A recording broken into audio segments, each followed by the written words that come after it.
Okay, it's the third time recording this thing. I was using a new app, this piece of garbage, and kept crashing on record.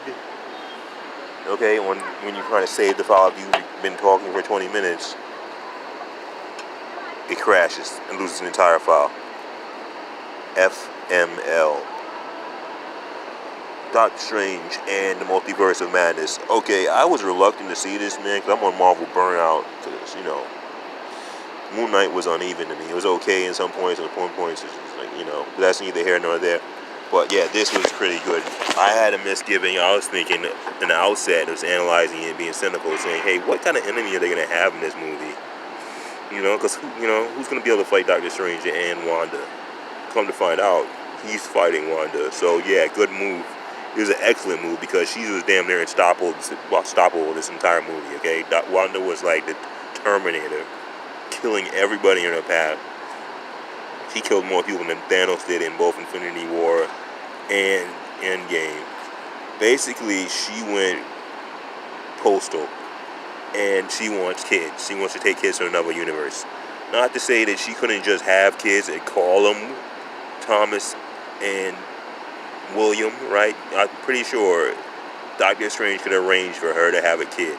I'm no doctor, right? I'm not Dr. Godoku. I'm just like a dude, but I'm pretty sure if she wants to have a kid, her only option is not go to another universe and kill somebody and take their children. I'm pretty sure she's not barren and could have a kid.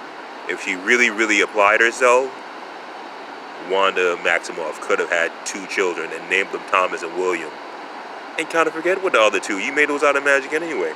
So, and actually go through labor like a normal woman. And yeah, she could have had what she wanted.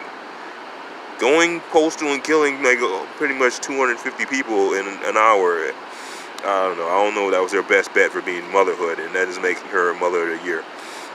But, neither here nor there. I saw it in 40X. It was a good movie. And 40X is hit or miss sometimes. I mean, it was excellent in, say, Endgame. It was excellent in Captain Marvel and Spider-Man No Way Home, but in like Far From Home it was kind of afterthought. And in X-Men Apocalypse, not X-Men Apocalypse, X-Men Dark Phoenix, it was terrible. It was annoying. I think when I was watching it in Dark Phoenix, I actually turned the water off. I pressed the button on the switch to turn off the water. That's how bad it was.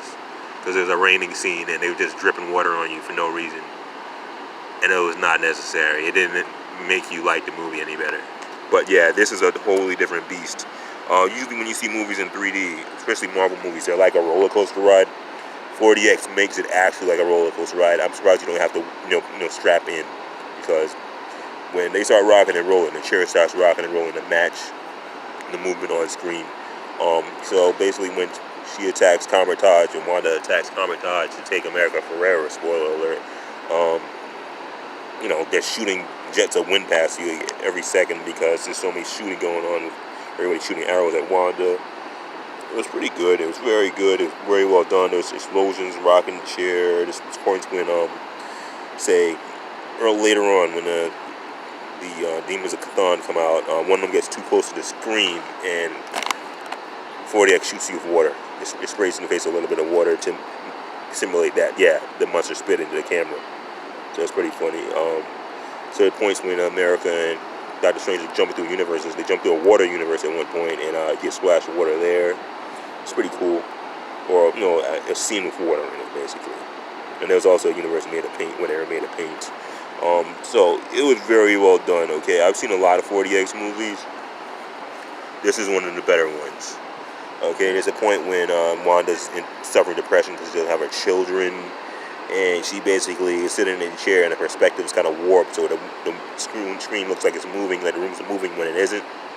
So your chair is moving to match that perspective and that movement at the same rate. So it was very well done. Okay, there's several points to this. When people are running past the shadows, they like simulate footsteps by your feet. It's tilting you forward. So much so, I was getting a little bit, all right, man, either give me a seatbelt or something, or I'm going to put my foot down. You have your foot on these racks, and it keeps tilting you forward and tilting you back, tilting you forward, tilting you back. Like, okay, I'm glad I didn't drink a lot of beer or anything, because I would throw up. It does a lot of stuff. It's a lot. There's a lot going on. It was very fun, though. Okay, And to top it off, a great movie. It was a great movie in general. Sam Raimi did a great job. And it's very much a horror movie. It's very entertaining. It's a lot of tension. And it's a great Marvel movie. It's an excellent Marvel movie and a great movie in general. Okay? Yeah, I'm probably not going to see a better movie than that for the rest of the year. So here we go.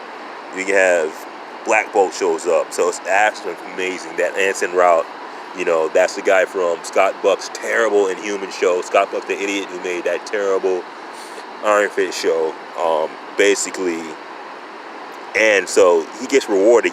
Anyway, look, Marvel's about continuity. So you have the continuity that Anson Rout comes back as Black Bolt. And this time he's actually wearing the costume. A+, all right? And so hopefully when we have Wolverine, he's actually going to wear the mask now, unlike the other Wolverine. So they can beat them on that point right there. So basically, we had Professor X, Patrick Stewart, John Krasinski. Everybody was like fan casted as Mr. Fantastic. They got what they wanted, and the surprise is Maria Rambeau, the lady who played Maria Rambeau, and the other Captain Marvel movie. She gets to come back. She be Captain Marvel in this universe. And that's good because she kind of got cheated because they killed her off screen. They killed her off screen in WandaVision, and she was Captain Marvel's friend, and she gets cheated. It's one thing if you kill her off the MCU, but killing somebody off the MCU off screen, that's kind of a low blow. So I'm glad they made good on that and brought her back. Okay, so that was cool, and Haley Atwell gets to play Peggy Carter again and be Captain Carter this time. So she's like the girl version of Captain America. So that was cool, and she did the best fight, I think, until she got cut in half against Wanda. And Wanda is like unstoppable. She's like the freaking Terminator in this thing. She's like freaking Freddy Krueger and Jason. And so many times she jumps out and her eyes are glowing. And she's in the dark and all you can see is her glowing red eyes. It's bugged out, okay? It was very good. She freaking kills Professor X. Anyway, there was some point when, Professor X basically goes into Wanda of another universe's mind to try to free her. Her true self is hidden, so she's under a lot of rubble in the mindscape. So Professor X is trying to help her out of the rubble, and basically it's like she's in a cave of rubble and only her arms sticking out. So Professor X is trying to help pull her out, and there's so much tension in this movie. And the way I know how Sam Raimi likes to make movies with jump scares and shocking moments, I was so sure that the rubble is going to collapse and it's going to sever her arm. That's what I felt like was going to happen, because that's how Sam Raimi does things. If you see Drag Me to Hell, my girlfriend dragged me to the movies to see Drag Me to Hell, and I was glad she did, because it was a great, great movie, and you get a good feel of how Sam Raimi does horror. So he does that the same way Evil Dead. When I watched Evil Dead, there was one point when the eye is flying through the screen. I was like, oh, it's going to fly in that lady's mouth. And sure enough, the eye flew right in the lady's mouth. Now, yup, that's how Sam Raimi does it. He does these jump scary things that are gross and shock you. It's like body horror, and she does it very well. He does it very, very well. It's like kinetic horror, basically, all right? And that's his style, and it was on full display in this movie. It was very, very, very well done. I can't stress enough how good this movie was, all right? And it makes me want to go back and watch the old Spider-Man movies, because there's one point when the good Doctor Strange is fighting the evil Doctor Strange, right? And there's a piano in the room, and then the good Doctor Strange gets the idea to use the notes from the spells as weapons, okay? To weaponize the notes from the spell, the sound energy, and charge it with his magic, uses a magical attack. And it's funny because that's how karate is. Karate, you use your ki, use the sound energy from your shout and channel it with your chi, and use that as an attack to do mental damage to your enemy while you're doing physical damage to him. And that's what they're doing in this point. And it very, very much felt like a Spider-Man movie, because that's how Spider-Man movies are. They have these very kinetic scenes, and they jump to slow motion at one point, and then they go back to kinetic motion again, and then they go back to slow motion. So they were doing that a lot during that fight, and it very much felt like Spider-Man 2 or Spider-Man 3 in a good way. So yeah, it very much was a staple of Sam Raimi's camera work and directing. So that was good. I liked it. I liked it a lot. Only thing is, it was so psychedelic with all the notes are different colors. At one point, I'm like, what am I watching, man? I didn't sleep that much the day before. the night before, and I slept maybe for 2 hours. So I'm kind of tired, and I'm watching this, and like, what the fuck is going on? And these notes are like being used as weapons like on the evil Doctor Strange, and they're like clashing against each other and stuff. And I'm looking at this like, man, is this like a freaking Lucky Charms commercial? Because there's all these fucking little glowing notes on the screen, like going at somebody, in the stream. Like, what is this, man? At one point I thought, maybe, am I falling asleep watching this shit? What's going on? I mean, like, am I like, dreaming this shit happened? Because it's so weird. But yeah, that's a good way to describe how Sam Raimi does stuff. It's like action-packed, exciting, and weird. Very, very weird. And that's how the movie, that scene was in particular. Okay, he has a good imagination. I'll give him that. There's one point when Doctor Strange animates the corpse of his alternate universe doppelganger, and that was bugged out because then he starts using that scene when he has the multiple arms, like whatever, like I don't know, like a Hindu god or something, but he has dead arms to the dead are coming from him. Okay, and the funny part is he's basically doing an out-of-body experience, kind of like astral projection. That's cool because that's what Doctor Strange used to do in the comics a lot. I used to read the old Doctor Strange comics like Stan Lee, and Doctor Strange used to do a lot of astral projection. Now, at one point, he's astral projecting himself to take over the dead body of his alternate universe self in our universe while he's in a different one. So he had, Christine watch his body, because the evil spirit's going to attack him because he's not supposed to be doing that. It's like breaking certain rules. And basically, one point, this demon jumps on Christine and she's holding her back and screaming, and it's all in her face. And you could tell that Sam Raimi did that because it's very much like a Sam Raimi movie. It's like sick action and it's scary and it's like action-packed at the same time and exhilarating. And it's funny too. There's a funny tone to it because they got close up on Rachel McAdams' face when she's screaming and the fucking monsters on her. It's funny, and the chairs flying all over the place. There's several points when, spoiler alert, evil Doctor Strange falls on a piston. He falls on a spike gate, and the piston's in the chair. Basically when his fight scenes, the piston's in the back of the 48 chair, poke you in the back. So it pokes you in the back when he lands on the spike. So that was funny. Also, spoiler alert, the very last scene of Doctor Strange is Bruce Campbell's punching himself in the face, but Doctor Strange put a spell on himself. Put a spell on Bruce Campbell and he can punch himself in the face. And he's still punching himself in the face right in the last credit scene. And the piston is poking you in the back every time he punches himself in the face. So that was funny. So it was a great movie. Also the other after credit scene is CLEA comes to our universe and called Doctor Strange to help her in her universe, right? And I didn't even recognize it was CLEA. I knew it was Charlize Theron. There's some chick with white hair. I didn't know who the hell she was. You know what? I know who CLEA is, man, but you haven't seen her in a million years. The last time CLEA was in goddamn Doctor Strange that I remember was when Steve Ditko used to write it. I didn't even read past Steve Ditko version with Stan Lee, and I remember her being it there. That's a long time ago. You're not going to expect her to see her in there. So yeah, that was CLEA. And back then she had curly hair, okay? Charlize Theron hair is freaking straight. I didn't recognize her. Alright, but yeah, that was her. Okay? And she's too tall. She's mad tall. You know how tall Charlize Theron is? She's huge. Anyway, that was her. And that's cool that she's in it because she's a staple of Doctor Strange. Alright? And also, because of him using the Darkhold to jump his spirit through the universe to another universe, the Dreamwalk, basically, it made the evil Doctor Strange have an eye pop out of his head at certain points. His eye just hides sometimes, it's hidden and not visible. Then at certain points it just pops out and shows that there's an eye on his forehead. And that copies the eye of Agamotto that when Doctor Strange used it used to be over his forehead. So it looks like he has a third eye, to simulate, third eye, which is one of your chakras. So yeah, that's cool that, our Doctor Strange, because he used Dreamwalking the Darkhold also, he ended up with that eye also at the end of the movie, which is bugged out.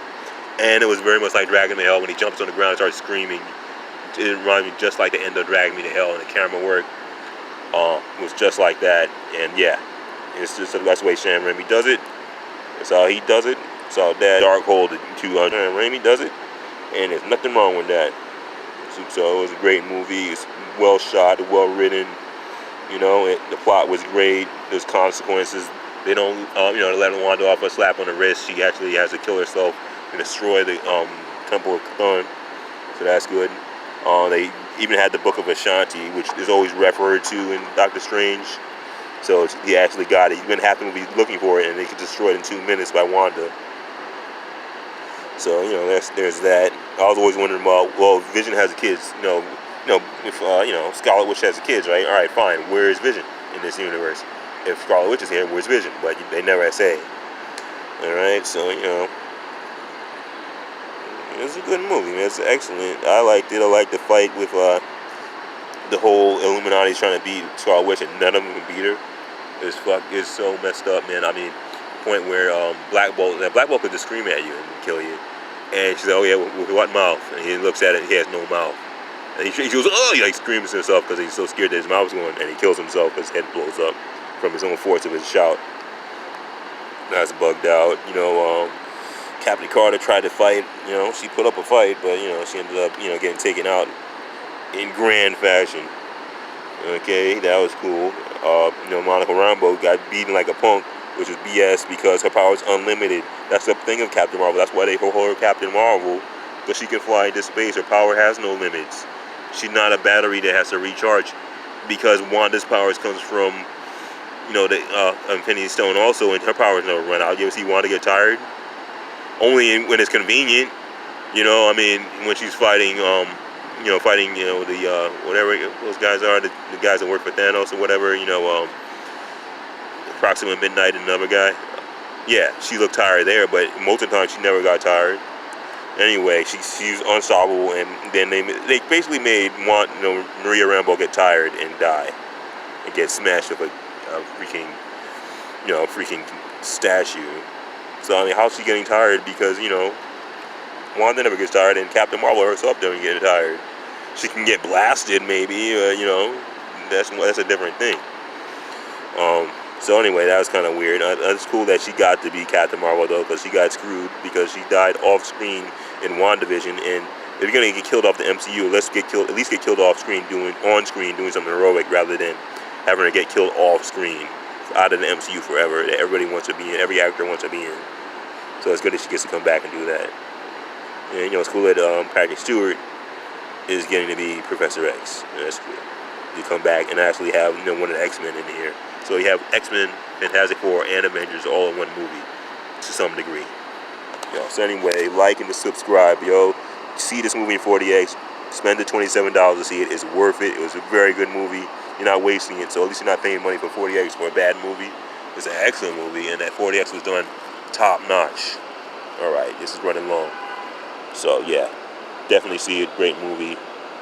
I recommend it. Did not regret seeing this. All right, take it easy. Like and subscribe.